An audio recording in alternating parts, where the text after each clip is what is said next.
আসসালামু আলাইকুম রহমতুল্লাহ। সম্মানিত ফেসবুকবাসী, আপনাদের সকলের জমি সংক্রান্ত একটি বিষয় জানার জন্য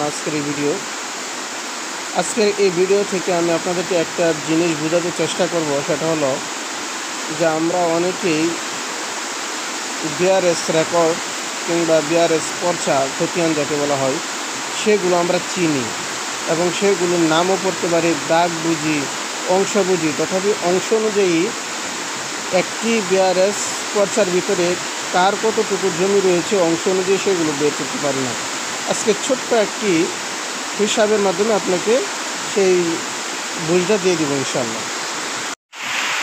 আপনাদের বোঝার সুবিধার্থে আমি একটি পর্চা বা খতিয়ান আপনাদের সামনে উপস্থিত করেছি। এই যে দেখেন, এটা একটা বিআরএস পর্চা।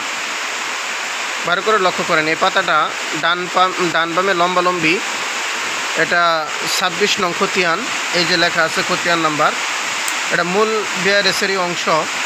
সরকার এই খতিয়ানগুলো তৈরি করেছে মূলত খাজনা আদায়ের লক্ষ্যে। সম্মানিত ভিউয়ার্স, আপনারা দেখছেন যে এটা একটা খতিয়ান, যেটা উল্লেখ আছে যে খতিয়ান নং 26 মৌজা কালিকাবাড়ি। এই খতিয়ানের ভিতরে জমির মালিক হচ্ছে, আপনারা অংশ হিসেবে নিয়ে নেবেন যে 0.83, এভাবে 1.167, এইভাবে দেখেন সর্বশেষ 0.83। তার মানে হলো আপনি এই অংশগুলো হিসাব করবেন 1 2 3 4 5 6 7। তার মানে হলো এই খতিয়ানটির ভিতরে 7 জন আছে জমির মালিক।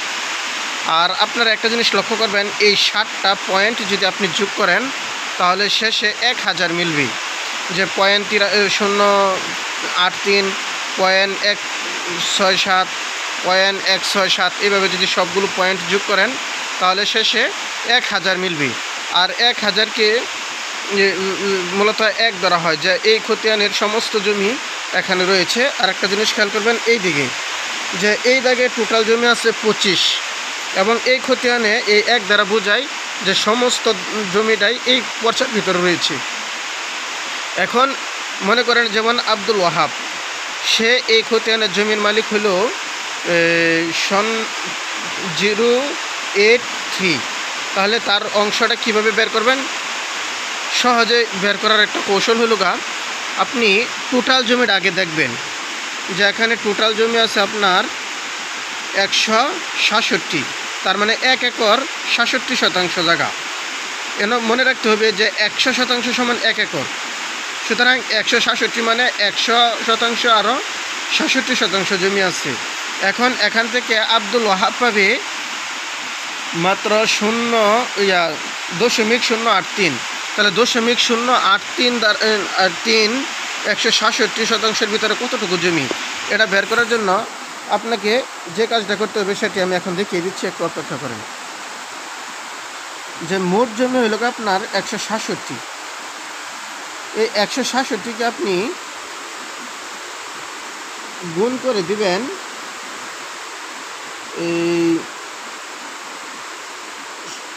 0.83 দিয়ে।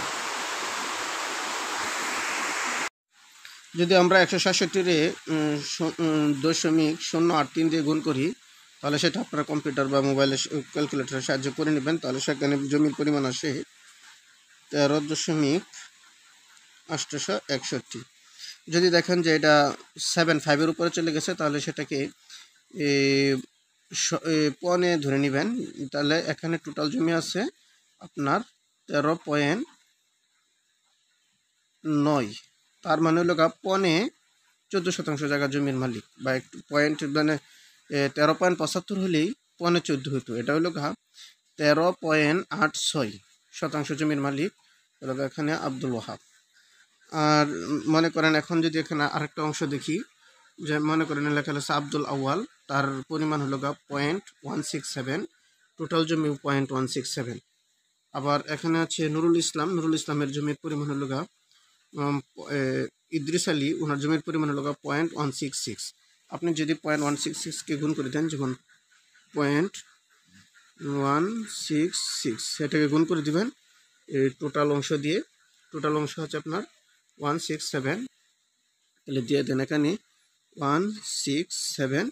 যদি আপনি 0.166কে 167 দিয়ে গুণ করেন তাহলে রেজাল্ট আসতেছে 27.722। এখানে বোঝাচ্ছে যে 27% আরও 0.72, মানে এটাও পয়েন্টে ধরতে পারেন যে টোটাল, এটা ধরতে পারেন যে 28% জমি। তার মানে হলো যে এখানে ইদ্রিস আলীর যে 0.166 আছে এর দ্বারা সে 28% জমির মালিক। আবার এই এখানে যে আব্দুল ওয়াহাব আছে সে 0.086 দ্বারা সে 13.86, তার মানে হলো ধরেন 14% জমির মালিক। আশা করি বুঝতে পারছেন। পরবর্তী ভিডিওতে আরও শর্ট করে বোঝানোর চেষ্টা করব। এইভাবে আপনারা একটি বিআরএস পর্চা বা খতিয়ান থেকে বাকি অংশগুলো বের করতে পারবেন। কমেন্টে আপনারা